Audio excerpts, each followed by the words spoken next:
Good evening.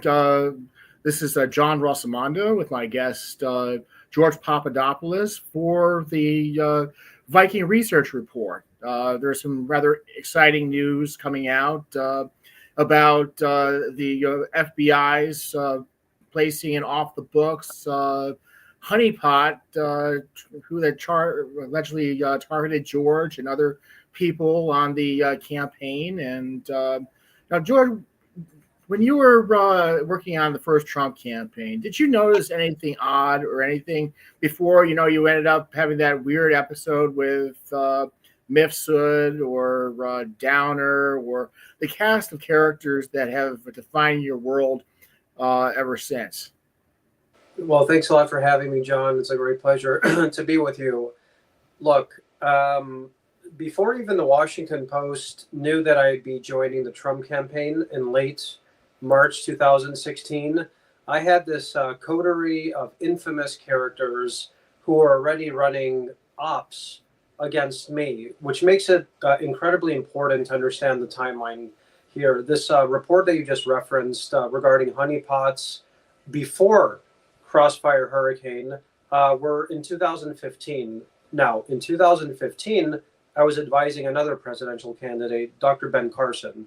So I think what was really going on here is that the FBI under Comey was spreading its tentacles with the Obama administration to infiltrate various rival candidates who had a chance to become the next president or at least presented a threat to Hillary Clinton's campaign. Now, Ben Carson, when I was on the campaign, he was the only candidate that actually led in the polls at one point against candidate Trump. He had around 10 to 12% of the electorate, a lot of support among evangelicals, other groups in America. That endorsement really helped Trump. So I did notice some very strange things happening, John. And it simply wasn't with Donald Trump's campaign. It was also with Ben Carson's campaign. Did you notice, any women taking a weird, look at you or anything like that you might be able to, in retrospect, say, hey, now that you know this was happening back then, and I need to scratch my head a bit.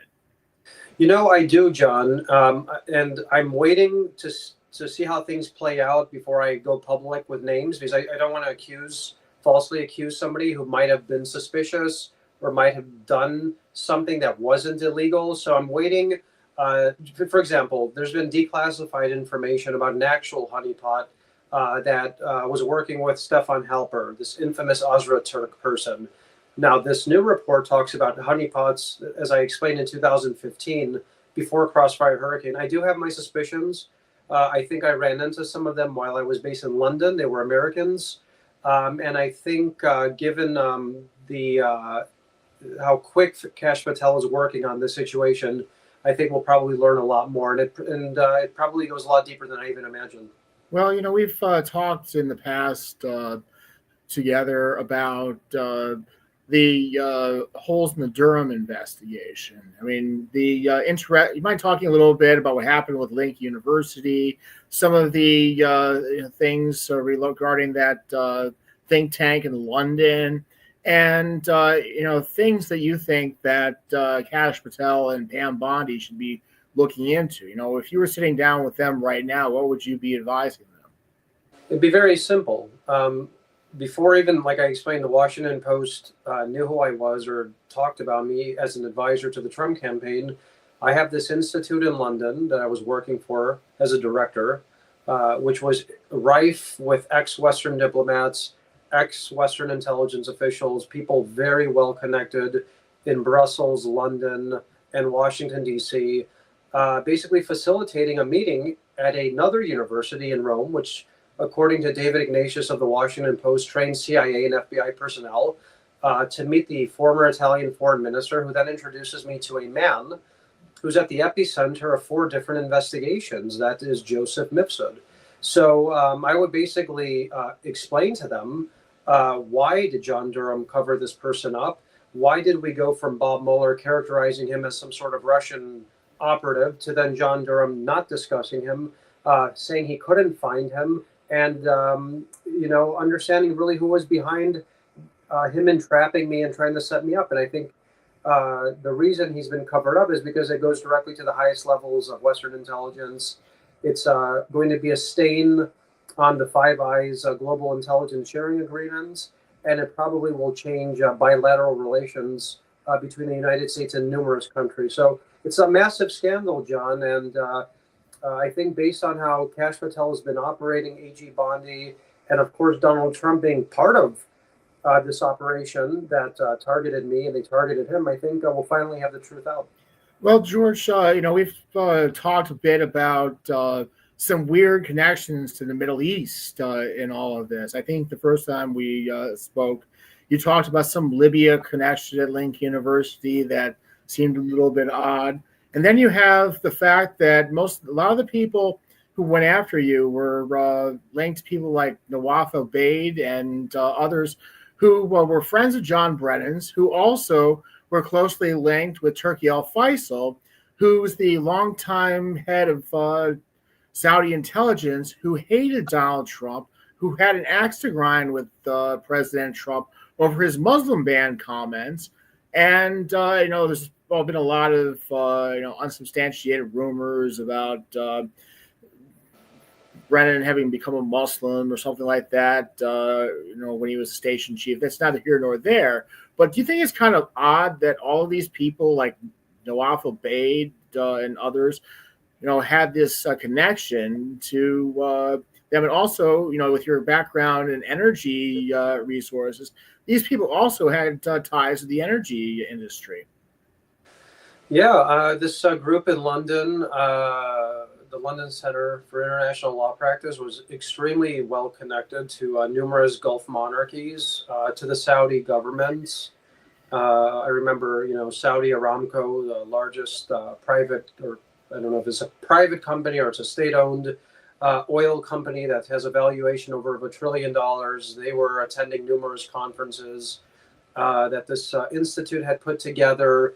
And yeah, you're right. Look, Donald Trump at the time was viewed as somebody who would shake up the world, right? He had ideas that no other mainstream politician had, from America First, revitalizing America, to preventing World War III, to reshaping what the U.S. relationship with numerous countries is like, including China, Iran, Turkey, the European Union, NATO, and of course, the Gulf monarchies were watching this very closely. So this person, Nawaf Obaid, was introduced to me by the man, Joseph Mifsud, who is at the epicenter of the biggest spying scandal in history. This is a person who was extremely well connected to the Saudi royal family, and he had an axe to grind himself with Donald Trump, and he didn't like Donald Trump, his policies, his ideas, and it didn't surprise me to see this type of and around me. If you look at Brennan's involvement in all of the nasty stuff in the Middle East during Obama's administration, from CIA's train and equip that Tulsi Gabbard discussed at her confirmation hearing, to stuff in Libya, and he had powerful friends who also had influence over Obama. And I mean, don't you think that it's kind of interesting, how they got involved? And what do you think about where the Russia gate ended up going? Do you think there are any connections in there in terms of interest between Russia and which country? I'm talking about the Saudi Arabian issue. The Saudis. Yeah.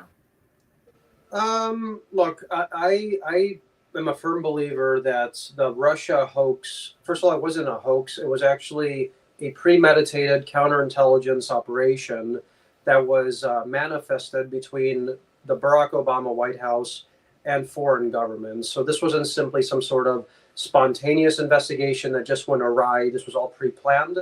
And this is all actually coming out now with the various honeypot operations, the off-the-book investigations, how this investigation started much before 2016, et cetera, et cetera. So I think that it was designed to basically cast Russia as an enemy, to then create a fake pretext to go to war, similar to what we've seen between Russia and Ukraine, unfortunately, over the last 3 years. It would have started much earlier. Donald Trump probably would have been impeached and convicted, and history would have been rewritten if we didn't fight back and actually get the facts out there, John. So when it came to Saudi Arabia, I don't think their modus operandi or was to basically try to sabotage the Trump administration. But look, most of these governments had a lot of connections with Hillary Clinton, going back to her days as a senator, a secretary of state. Donald Trump was an outsider. He had no connections to any of these countries. And of course, they had vested interest in her winning. So it's no surprise that countries from Saudi to Russia, not from Saudi to the UK, Italy, Australia, and others teamed up to try and harm him, but it failed. Well, one of the other things that has just come out is the conversation or emails between Brennan and Mike Morrell, the former CIA director, acting CIA director, about coordinating the Hunter Biden laptop sting. I mean, do you think that, there seems to be one tie that ties all these things together. People who are abusing the intelligence community for their own political gain, as opposed to protecting the nation. These people discredited themselves, John, and they not only discredited themselves and lose their security clearances, but they did it. The question really is why. Why would they fall on the sword of a declining Joe Biden? Was it Joe Biden they were protecting or something else? So that's a question that I ask myself. I know many people ask themselves, did they really believe that they would be able to pull the wool over the American people's eyes and overtly interfere in the 2020 election and that would never come out? Perhaps they did. Perhaps they thought with all of the weaponization efforts, all the witch hunts, all the various investigations that they launched into candidate Trump again would have wore him down. Maybe he would have lost. Maybe Americans would have been just tired of it. It backfired because he won.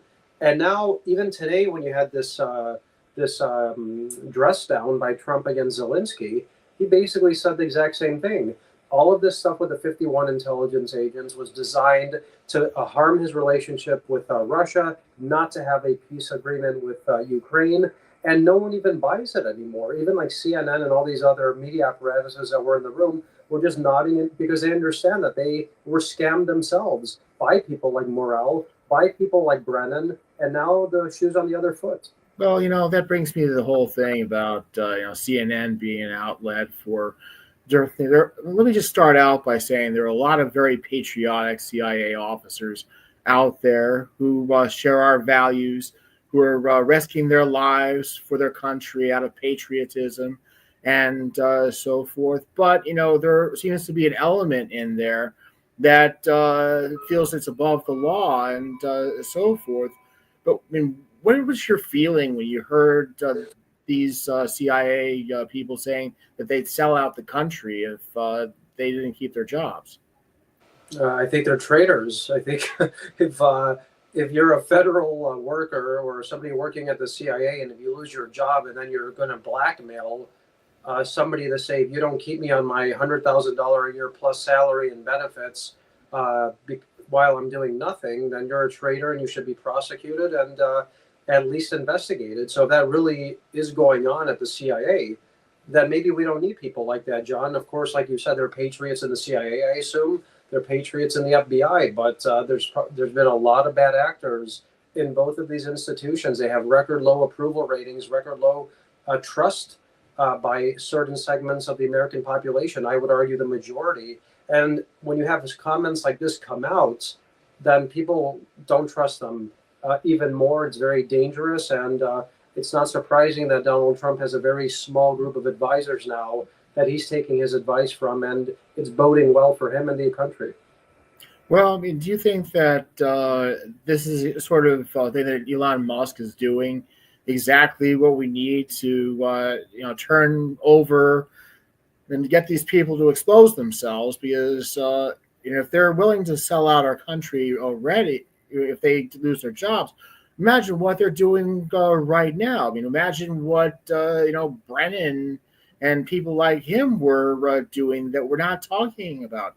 George, you're just one person out there. Imagine how many other people have been hurt.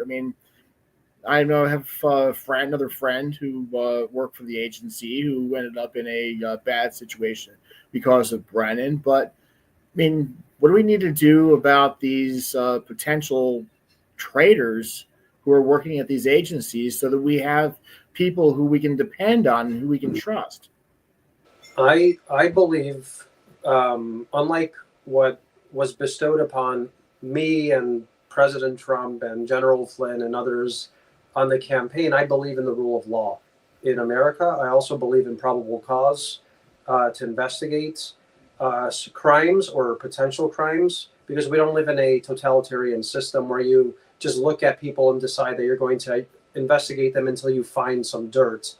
However, based on these comments, John, I think that's a predicate. That's probable cause for either the Inspector General of the Department of Justice or the Pentagon or whoever oversees the various intel groups and the Department of Justice and the FBI to launch an investigation into exactly what's going on here. And that probably will start from people like John Ratcliffe, who's running the CIA. You might have Tulsi Gabbard at the DNI, AG Bondi, all of them working in tandem to root out these potential traitors, because comments like that, John, should scare us as Americans, because those are not people that serve the interests of the American people.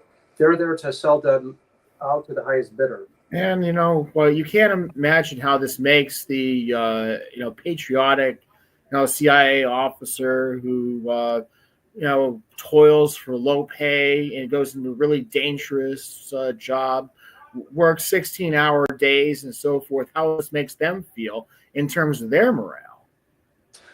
I think we need whistleblowers, John. I think, as they say, you hear something, you say something. You see something, you say something inside the CIA and inside the FBI. I think for so long, the Biden administration has really disenfranchised whistleblowers and threatened them.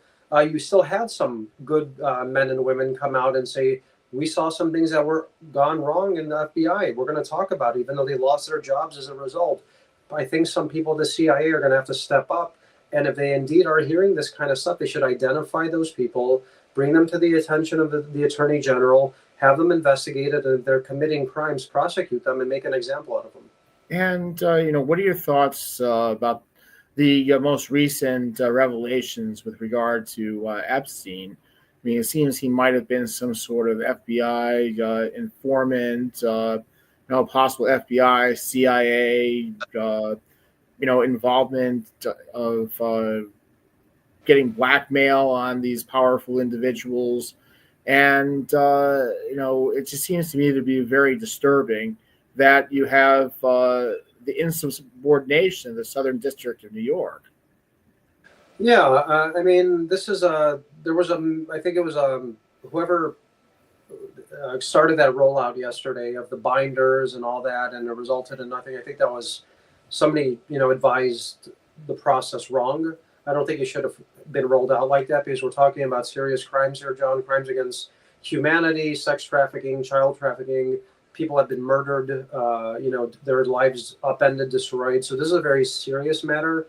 And allegedly, it reaches extremely high level people in all industries around the world. So if Epstein was actually an informant or a government asset doing this, then this becomes an even more dark and disgusting, disturbing situation. And that's perhaps why the Southern District of New York has brought it upon themselves to cover some of this stuff up. I hope I'm wrong.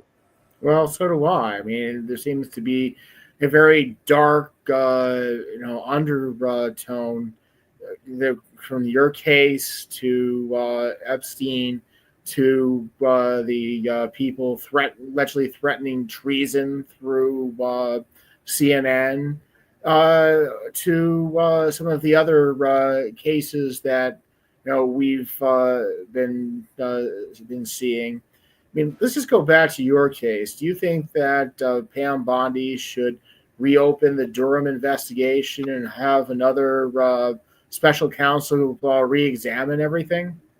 100%, John, because it's very simple. This isn't a personal vendetta that I have. It's literally because when they got away with what they did in 2016. They did it again in 2020. The 51 intelligence officers in 2020 willfully suppressed the Hunter Biden laptop story, and they overtly interfered in the 2020 election and swayed the election. There are polls, numerous polls out there that said that if the American people knew that that laptop story was actually true, that Biden would have lost. I mean, that was like the one key factor that really swayed the 2020 election, among a lot of other stuff that was going on. So I think, of course, Bondi has to go back in time, relitigate this stuff, get the truth out there, show who was pulling the strings, and prosecute those that interfered in our system. Because if you don't do it, John, it's just going to continue every 4 years. So that's the simple reason. Well, the rumor that I've heard from a retired case officer is that Ratcliffe has not made the sorts of radical changes at CIA on the seventh floor that you started seeing with Kash Patel, Pam Bondi, and so forth. I mean, just look at the rollout on the sex chat. I mean, that was something that Tulsi had to deal with, and it wasn't something that you heard Ratcliffe. He hasn't said anything about it. I mean, should there be? President Trump, clean house there and order the declassification of all the Five Eyes intelligence related to your case? 100%, John. I think this is very important. First of all, I think the world is shifting. I think global alliances are shifting. I think U.S. priorities are shifting. I think that how the U.S. has relationship with the European continent is in a state of introspection right now. I think that the Europeans are at best competitors, not really allies at this point, just from economic policy, not paying their fair share. I think it's almost like an antiquated viewpoint to see that the United States covering up for illegal activities by our allies. I think the whole point of what J.D. Vance was saying at the Munich Security Conference when he was dressing down our European allies is, we would love to have you as allies as long as you are allies, as long as you share our values, our traditions, and that you are reliable partners. If we go back in time and Five Eyes, the Italian government, likely other governments, were colluding with the Obama administration to interfere in our electoral process, then whoever was leading that charge, John, in those governments should be exposed, and hopefully new leaders in those countries re-examine the relationship with the United States and say, look, that was a mistake. Obama put us up to it. We want to start things fresh with the Trump administration and likely new leaders after Trump, whoever it's going to be, and let's just get this alliance back on track. The only way to do that, John, and to actually have a really strong partnership with our European allies and maybe Five Eyes, is for this stuff to come out. If it doesn't, we will forever have a shadow or a cloud over this alliance because there's been too many questions that have been raised about their interference in 2016.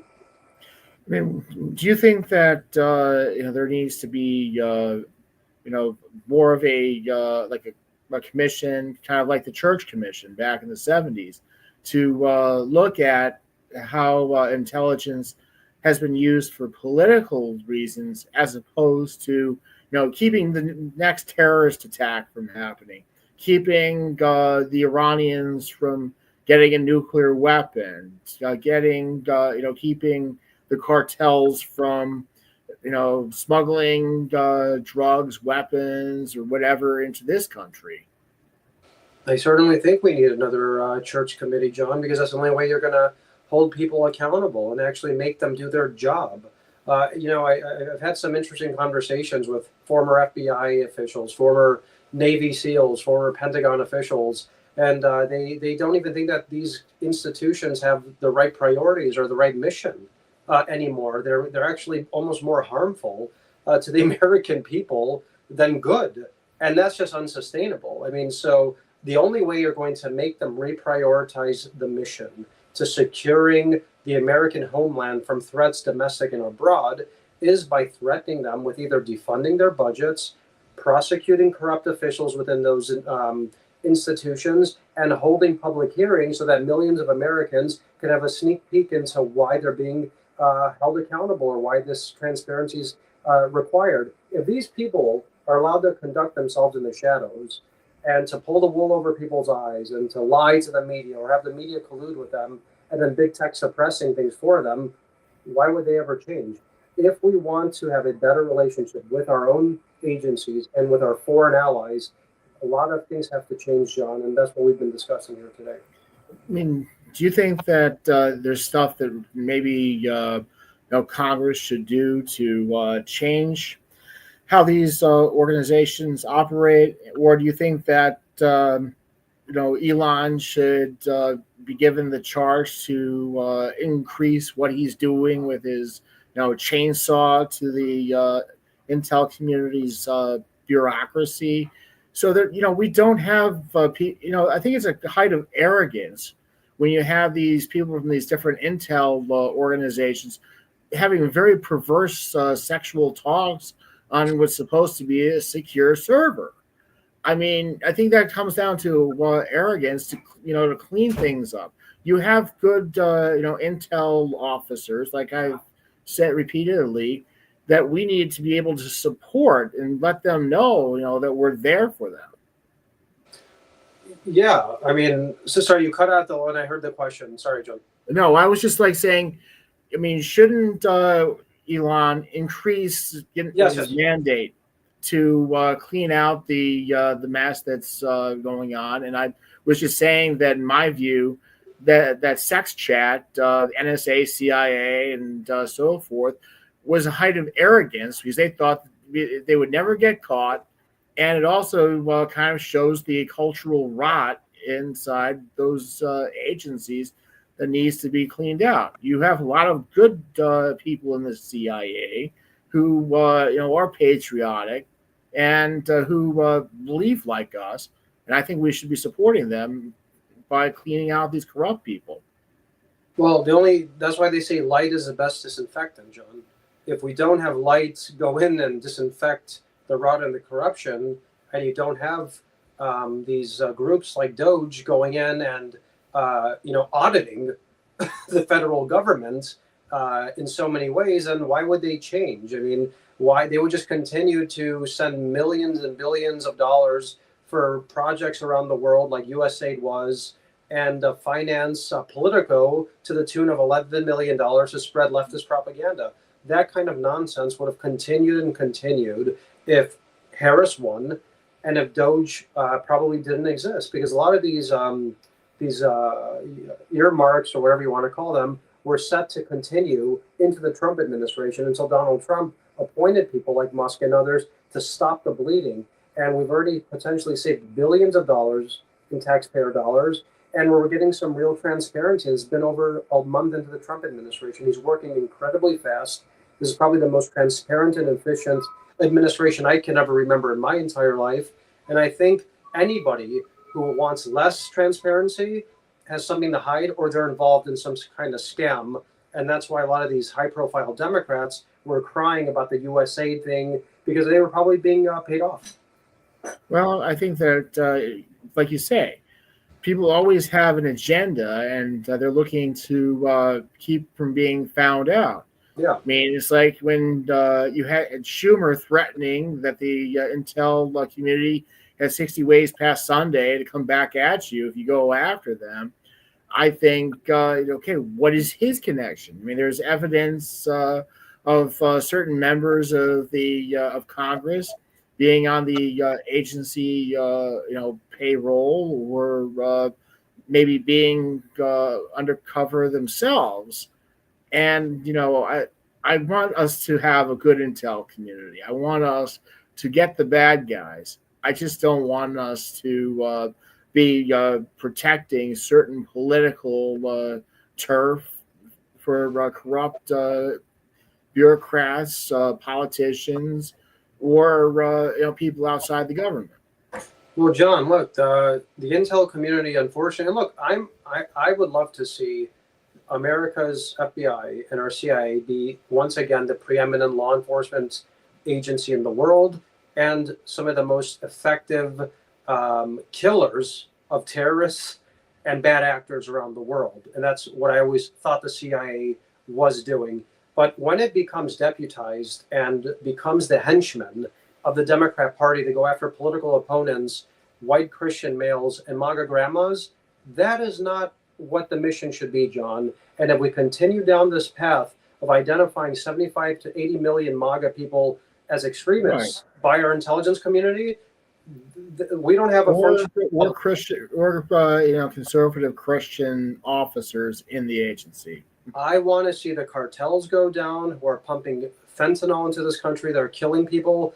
I want to see the Chinese Communist Party and their subversive tactics exposed and prevented. I want to see radical Islam eliminated from the face of this planet. And the only way to do that is with a powerful, patriotic FBI and CIA working at the behest of the President of the United States, who wants to implement that type of change. And that man is Donald Trump. Well, we're coming out at the bottom of the hour, George. And thank you for joining us for the Viking Research Report. Appreciate it, John. Thank you.